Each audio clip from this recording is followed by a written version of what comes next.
উত্তরার milestone school and কলেজে বাংলাদেশ বিমান বাহিনীর একটি প্রশিক্ষণ যুদ্ধবিমান বিধ্বস্ত হয়ে শিক্ষার্থীদের হতাহতের মর্মান্তিক ঘটনায় দেশজুড়ে নেমে এসেছে শোকের ছায়া। এই দুর্ঘটনা শুধু শিক্ষার্থী, অভিভাবক ও শিক্ষক নয়, পুরো জাতিকে নাড়িয়ে দিয়েছে। ঠিক সেই মুহূর্তে ক্ষোভ প্রকাশ করলেন জনপ্রিয় কন্টেন্ট ক্রিয়েটর সালমান মুক্তাদির। মঙ্গলবার 22শে জুন নিজের ফেসবুক পেজে একটি ভিডিও রিলস শেয়ার করে তিনি বলেন, পার্লামেন্টের এই চেয়ারে যেই বসেন সেই কি কমন সেন্স হারিয়ে ফেলেন।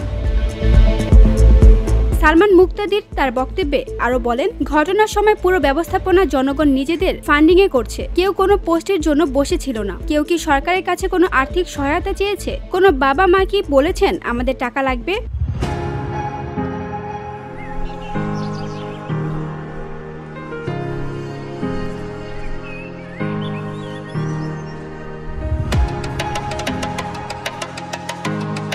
সালমানের এই মন্তব্যের পেছনে মূল প্রসঙ্গ ছিল একটি বিতর্কিত ফেসবুক পোস্ট, যেখানে দুর্ঘটনার পর ক্ষতিগ্রস্তদের জন্য অর্থ সহায়তা চাওয়া হয় প্রধান উপদেষ্টার ভেরিফাইড পেজ থেকে। পরে সেই পোস্টটি সরিয়ে ফেলা হয়। তবে কেন সরানো হলো সে বিষয়ে কিছু জানানো হয়নি।